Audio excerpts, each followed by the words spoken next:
आज हम दूसरे सवाल पे बात करते हैं। तो जैसे बोर्ड मास, किसकी बात करते हैं? बोर्ड मास।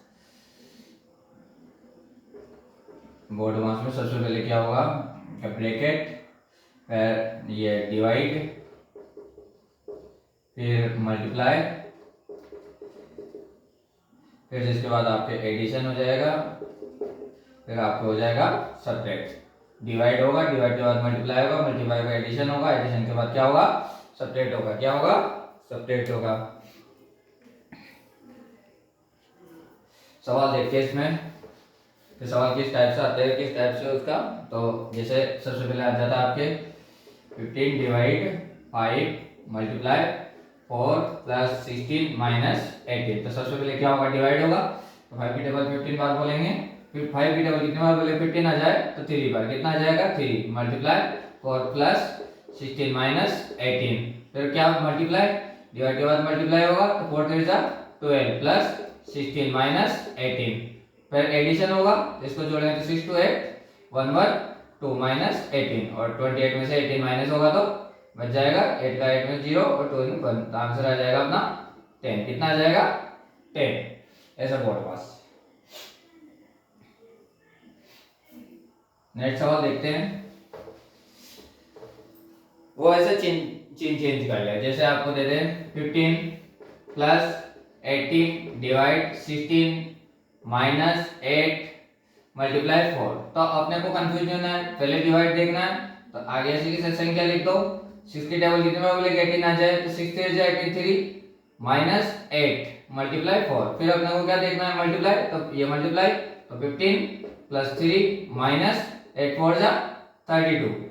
फिर ये 50, फिर प्लस करना है तो ये प्लस है, 15 और 3 18 माइनस 32। अब बड़ी संख्या कौन सी है? 32। इसमें से इसको माइनस कर दो। तो 32 में से 18 माइनस करेंगे तो 2 में से 12 में से 8 जाएगा तो 4, यहाँ पे 2 2 में से 8। तो आंसर कितना जाएगा? 14। अब बड़ी संख्या का आगे कौन सा सिंबल है?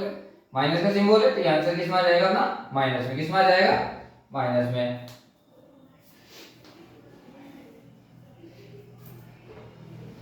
ऐसे चिन्ह किधर भी दे दे, किधर भी दे दे, आपको कोई दिक्कत नहीं है ना।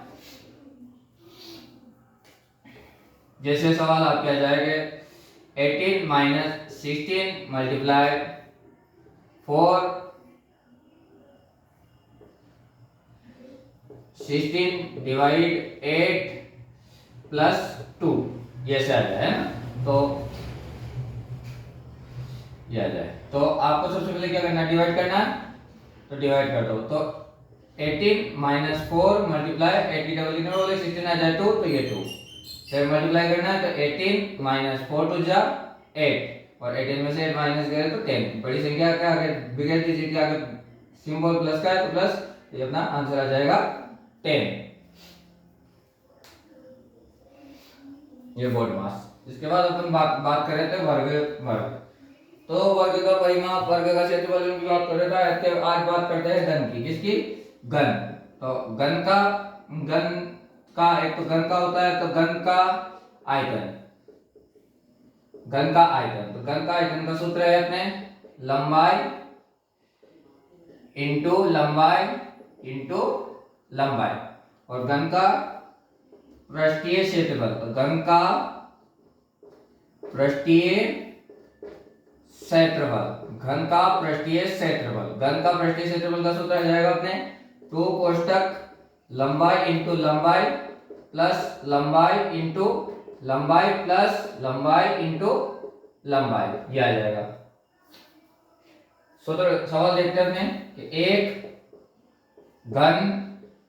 घन की लंबाई 6 मीटर है। एक घन की लंबाई कितनी है? 6 मीटर है। एक घन की लंबाई 6 मीटर है, तो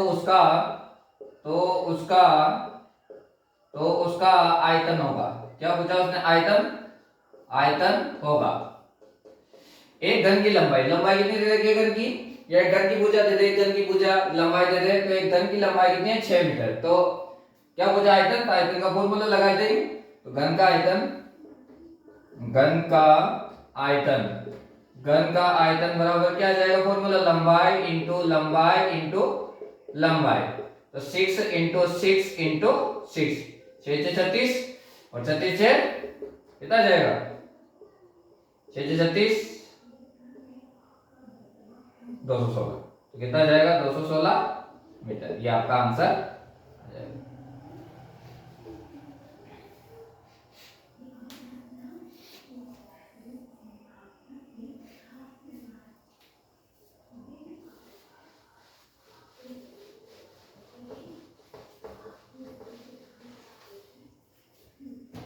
ऐसे और सवाल देखते हैं। दूसरा घन, एक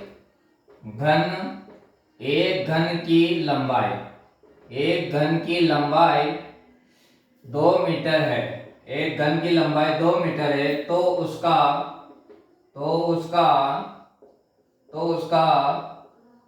पृष्ठीय क्षेत्रफल होगा।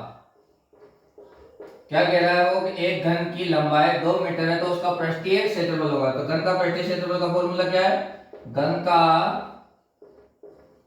पृष्ठीय क्षेत्रफल, घन का पृष्ठीय क्षेत्रफल का आपको बताया था मैंने, 2 कोष्टक लंबाई इंटू लंबाई प्लस लंबाई इंटू लंबाई प्लस लंबाई इंटू लंबाई। लंबाई कितनी दे रखी है 2, तो 2 into 2 plus 2 into 2 plus 2 into 2, 2 टू जा 4, 2 टू जा 4 प्लस 2 टू जा 4, 4 4 4 12, तो 2 इंटू 12 24 मीटर अपना क्या जाएगा पृष्ठीय क्षेत्रफल। तो घन का पृष्ठीय क्षेत्रफल कितना आ गया अपना 24 मीटर।